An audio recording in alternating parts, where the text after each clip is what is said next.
साथियों, किसी भी राष्ट्र का अस्तित्व पीढ़ी दर पीढ़ी उसकी संस्कृति के विस्तार, उस राष्ट्र की चेतना के विस्तार पर निर्भर करता है। हम अपने देश का इतिहास देखें तो सैकड़ों वर्षों की गुलामी, इतने आक्रमण, भारत की सामाजिक संरचना को मिटाने की इतनी क्रूर कोशिशें, लेकिन भारत की चेतना कभी समाप्त नहीं हुई। उसकी लौ जलती रही। ये कैसे हुआ? क्योंकि कठिन से कठिन दौर में भी भारत में इस चेतना को जागरूक रखने वाले नए नए सामाजिक आंदोलन होते रहे। भक्ति आंदोलन उसका ये उदाहरण, जिससे हम सब भली भांति परिचित हैं। मध्यकाल के उस कठिन कालखंड में हमारे संतों ने भक्ति के विचारों से हमारी राष्ट्रीय चेतना को नई ऊर्जा दी। गुरु नानक देव, कबीरदास, तुलसीदास, सूरदास, हमारे यहां महाराष्ट्र में संत तुकाराम, संत एकनाथ, संत नामदेव, संत ज्ञानेश्वर, ऐसे कितने ही संतों ने हमारी इस राष्ट्रीय चेतना में अपने मौलिक विचारों से प्राण फूंके। इन आंदोलनों ने भेदभाव के फंदों को तोड़कर समाज को एकता के सूत्र में जोड़ा। इसी तरह स्वामी विवेकानंद जैसे महान संत भी हुए। उन्होंने निराशा में डूब रहे समाज को झकझोरा, उसे उसके स्वरूप की याद दिलाई, उसमें आत्मविश्वास का संचार किया और हमारी राष्ट्रीय चेतना को बुझने नहीं दिया। गुलामी के आखिरी दशकों में डॉक्टर साहब और गुरुजी जैसे महान व्यक्तित्वों ने इसे नई ऊर्जा देने का काम किया। आज हम देखते हैं राष्ट्रीय चेतना के संरक्षण और संवर्धन के लिए जो विचार बीज 100 साल पहले बोला गया, वो महान वटवृक्ष के रूप में आज दुनिया के सामने है। सिद्धांत और आदर्श इस वटवृक्ष को ऊंचाई देते हैं। लाखों करोड़ों स्वयंसेवक इसकी टहनी, ये कोई साधारण वटवृक्ष नहीं, राष्ट्रीय स्वयंसेवक संघ भारत की अमर संस्कृति का आधुनिक अक्षय वट है। ये अक्षय वट आज भारतीय संस्कृति को,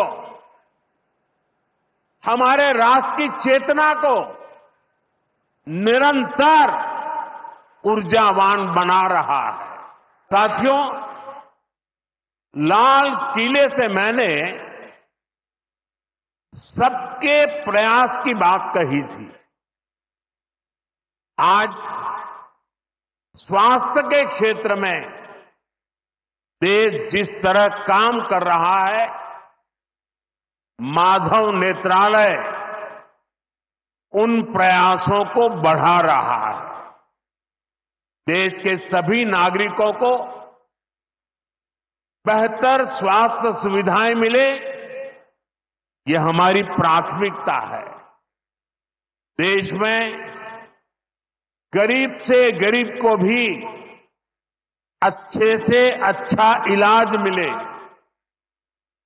कोई भी देशवासी जीवन जीने की गरिमा से वंचित न रहे, अपना जीवन देश के लिए दे चुके बुजुर्गों को इलाज की चिंता उनको सताती न रहे, उस परिस्थिति में उनको जीना न पड़े। और ये सरकार की नीति है। और इसलिए आयुष्मान भारत के कारण आज करोड़ों लोगों को मुफ्त इलाज की सुविधा मिल रही है।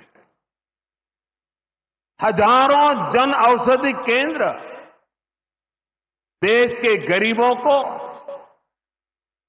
मध्यम वर्गीय परिवारों को सस्ती दवाएं दे रहे हैं।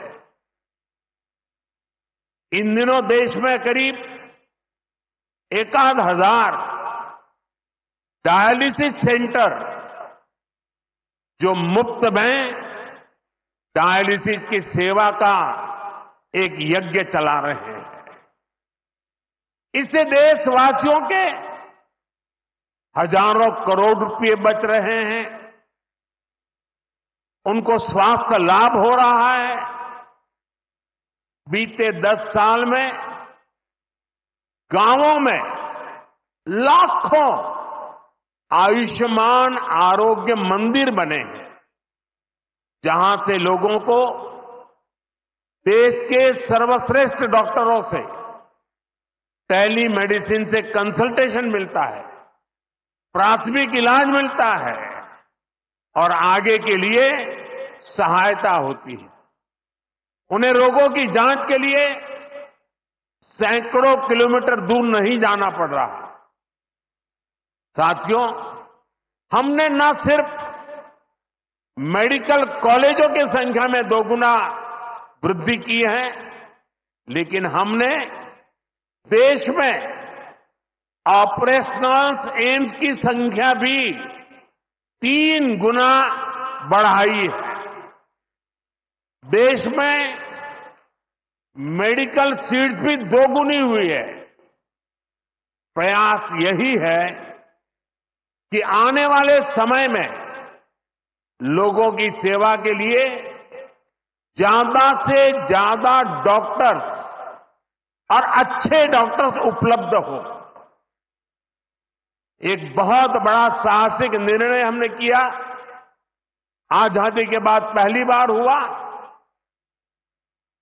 इस देश का गरीब का बच्चा भी डॉक्टर बन सके, उसके सपने पूरे हो सके, इसलिए विद्यार्थियों को अपनी मातृभाषा में डॉक्टर बनने की सुविधा हमने उपलब्ध कराई है। आधुनिक चिकित्सा विज्ञान से जुड़े इन प्रयासों के साथ ही देश अपने पारंपरिक ज्ञान को भी आगे बढ़ा रहा है। हमारे योग और आयुर्वेद, इन्हें भी आज पूरे विश्व में नई पहचान मिली है। भारत का सम्मान बढ़ रहा है।